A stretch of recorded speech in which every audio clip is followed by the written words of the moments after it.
All right, welcome to How to Make Sure a Man Does Not Reject You After Sex, Part 2. So this one is going to be more like just me yapping, okay? So hopefully it's going to go well because I don't know how to edit videos. So if I'm just talking and we go, what? But hopefully, I mean, one of these days I'll learn. But right now I'm living in my car in LA. So I'm not going to be able to edit anything. It is what it is, baby. And this beautiful tree. Look at this tree. Look at this tree, friend of mine. I'm from Phoenix. There's no big growth trees like this. Fucking awesome. I get to hang out with this guy. Fucking pet him, hug him. And anyway, I'll do that later. But we're going to get into this. Okay, so you like a guy and you haven't done anything with him yet. But you're like, worried about like, okay, is he going to reject me if I have sex with him?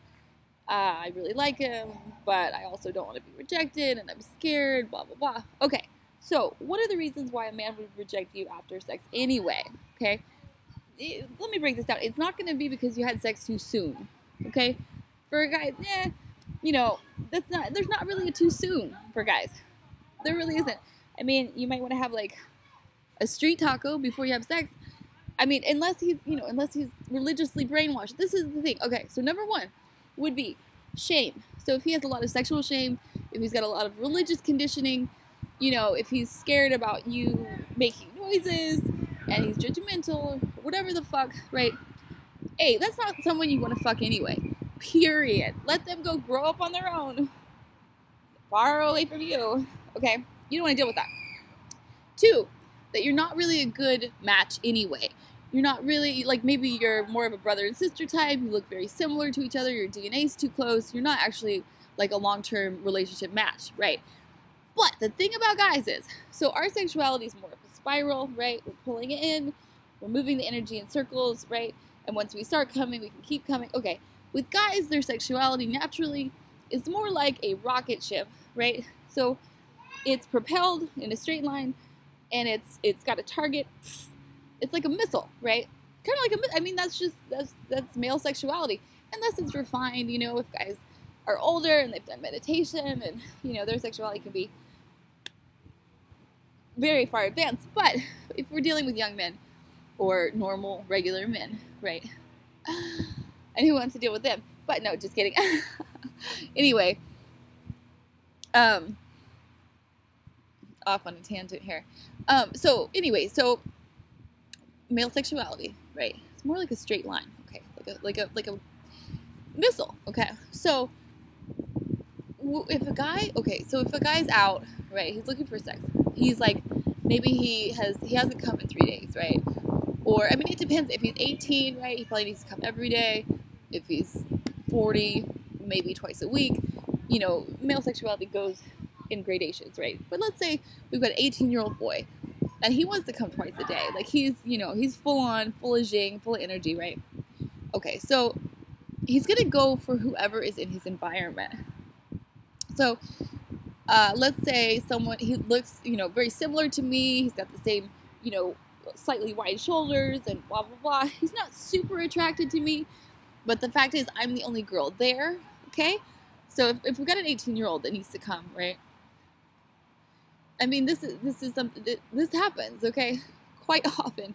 So he's gonna go for me, even though I'm not his type, right? But he won't know it until after he's sexually released himself, okay?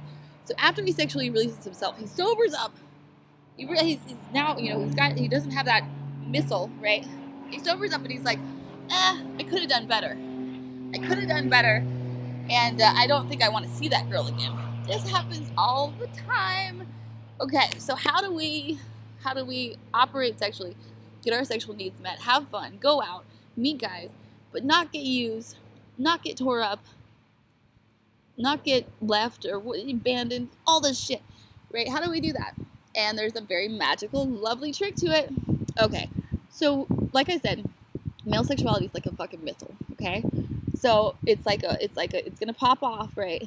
And whoever's in the vicinity is gonna get it. But there's also a refractory period, and that's where we learn what's actually happening. That's where we get our actual info. After a man has sexually released himself, then we learn about our actual compatibility, right? Okay, so what do we do? And it's so simple. It's so great. So what we do, okay, because we've got, sexual shame, religious shame, all that bullshit. And then we've got not being a good match, okay? Those are the two reasons, the only two reasons. Well, and then fear projected, part one, right? Those are the only three reasons that a man would reject you after sex.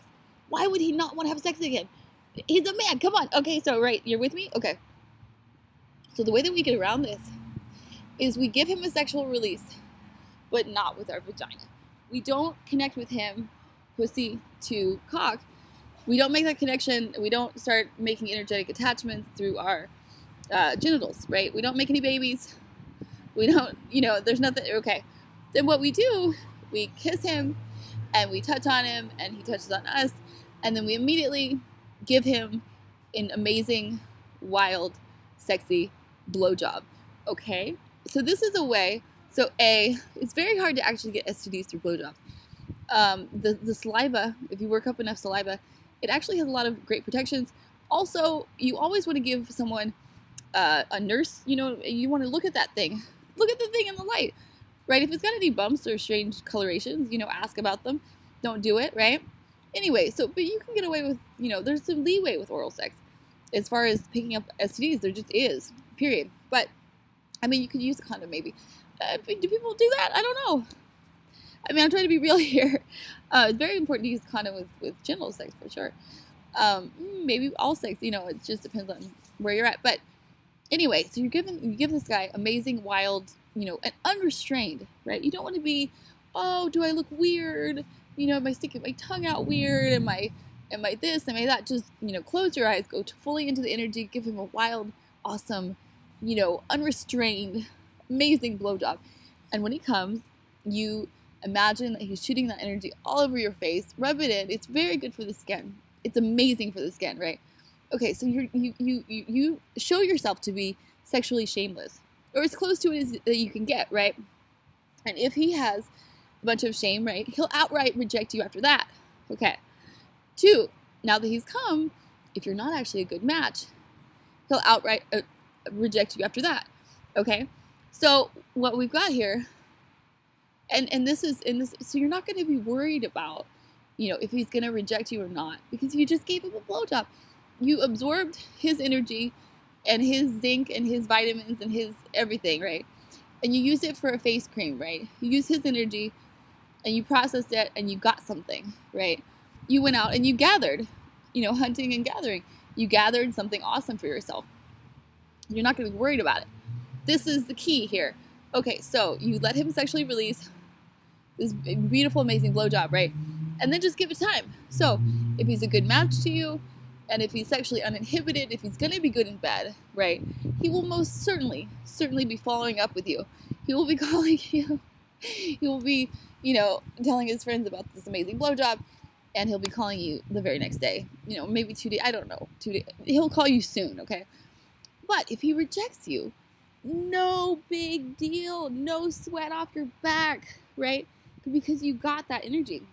You collected it, right? And there's also a really cool meditation that we can do about absorbing the energy, right? And it's called absorption. Very easy.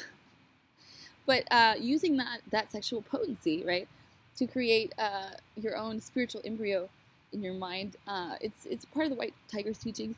We're not going to get into that right now. But the point is here, it's such a great, easy, simple way to determine who you should actually have intercourse with.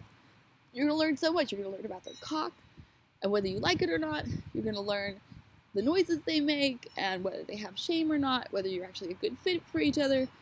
You're going to learn so much about them, right?